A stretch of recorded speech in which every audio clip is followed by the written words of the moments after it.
আজ আমি রান্না করেছি চিকেন মহারানি। এই চিকেন মহারানি আমি কিভাবে রান্না করলাম চলো তোমাদের সাথে শেয়ার করি। চিকেন মহারানি রান্না করার জন্য আমি প্রথমেই কিছুটা চিকেন ভালো করে ধুয়ে নিয়েছিলাম। তোমরাও এই চিকেন মহারানি রান্না করার জন্য প্রথমে চিকেনটাকে ভালো করে জল দিয়ে ধুয়ে নেবে। চিকেনটা ভালো করে ধোয়া হয়ে যাওয়ার পরে আমি এই চিকেন মহারানি রান্না করার জন্য নিয়ে নিয়েছি কিছুটা পরিমাণ রসুন। এবার এই রসুনগুলোকে আমি ভালো করে ছাড়িয়ে নেব এবং ছাড়িয়ে নিয়ে ছোট ছোট করে কেটে নেব যাতে ভালো করে পেস্ট করা যায়। এবং তার সঙ্গে নিয়ে নিয়েছি কিছুটা আদাও। এবার চিকেন আর আদাগুলো ভালো করে ছাড়িয়ে নিলাম এবং তার সঙ্গে নিয়েছি কিছুটা ক্যাপসিকাম এবং কয়েকটা টমেটোগুলো স্লাইড করে ভালো করে কেটে নেবে। আর ক্যাপসিকামগুলো বেশ মাঝারি সাইজের করে কেটে নেবে, কেননা এই চিকেন মহারানি রান্না করার জন্য টমেটো এবং ক্যাপসিকাম দুটোরই প্রয়োজন হয়। এগুলো কাটা হয়ে যাওয়ার পর আমি এক গ্যাস জ্বালিয়ে তার উপরে দিয়ে দিলাম একটা কড়াই। এবার কড়াইটা যখন দেখলাম কিছুটা সময় গরম হয়ে গেল, তার ভিতর দিয়ে দিলাম কিছুটা সাদা তেল। এবার সাদা তেলটা যখন দেখছি গরম হয়ে গেছে, তখন আমি তার ভিতরে দিয়ে দিলাম কিছুটা পরিমাণ বাটার, কেননা চিকেন মহারানি রান্না করার জন্য বাটার প্রয়োজন হয়। চাইলে তোমরা ঘিও ইউজ করতে পারো। এবার ফোড়নের জন্য দিয়ে দিলাম কয়েকটা গোটা গরম মশলা। এবার যখন দেখলাম এগুলো ভালো মতো গরম হয়ে গেছে, তখন এই তেলের ভিতর দিয়ে দিলাম বেটে রাখা আগের থেকেই পেঁয়াজ বাটাটা একটু যেই দেখবে লাল লাল করে ভাজা হয়ে গেছে, তখন তার ভিতরে দিয়ে দেবে ভালো করে ধুয়ে রাখা যে চিকেনগুলো ছিল সেই চিকেনগুলো। তো আমিও এই চিকেনগুলো এই পেঁয়াজ বাটার ভিতরে দিয়ে দিলাম।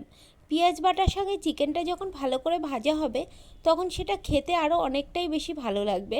তাই আমি শুধু চিকেনগুলো না ভেজে পেঁয়াজ বাটার সঙ্গে চিকেনটা ভালো করে সুন্দর করে ভেজে নিলাম। চিকেনটা ভাজা হতে কিছুটা সময় লাগবে, তাই আমি অন্যদিকে আর একটা ফ্রাই প্যানে কিছুটা পরিমাণে সাদা তেল দিলাম এবং সেটা গরম হলে তার ভিতরে দিয়ে দিলাম কিছুটা পরিমাণে জিরেটা আমি কিছুটা সময় ওয়েট করলাম জিরেটা ভালো করে ভাজা হওয়ার জন্য।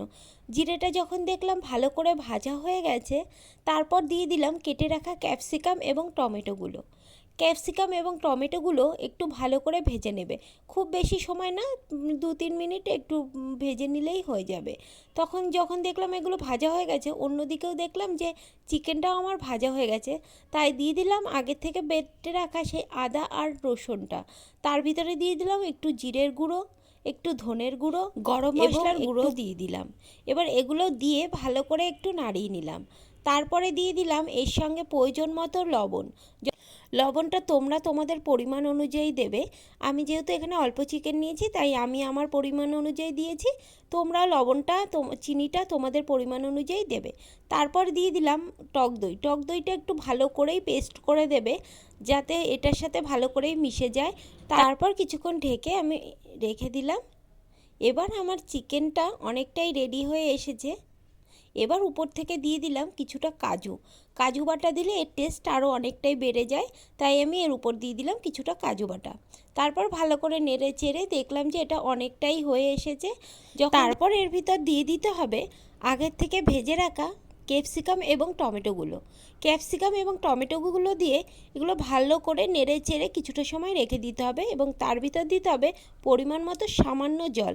বেশি জল দেবার দরকার নেই, কেননা এটা যেহেতু গ্রেভি হবে, বেশি জল দিলে সেই গ্রেভি ভাবটা আসবে না। তাই চেষ্টা করবেন অল্প জল দিয়ে এটাকে ভালো করে রান্না করার, তাহলেই দেখবেন খেতে খুবই ভালো লাগবে। এবার আবারও কিছুটা সময় ঢেকে রেখে দিলাম। এবার তুলে দেখলাম আমার চিকেন মহারানি অনেকটাই রেডি হয়ে গেছে। এবার আমি এটা নামিয়ে নিলাম। আমার চিকেন মহারানি আপনাদের কেমন লেগেছে অবশ্যই কমেন্ট করে জানাবেন।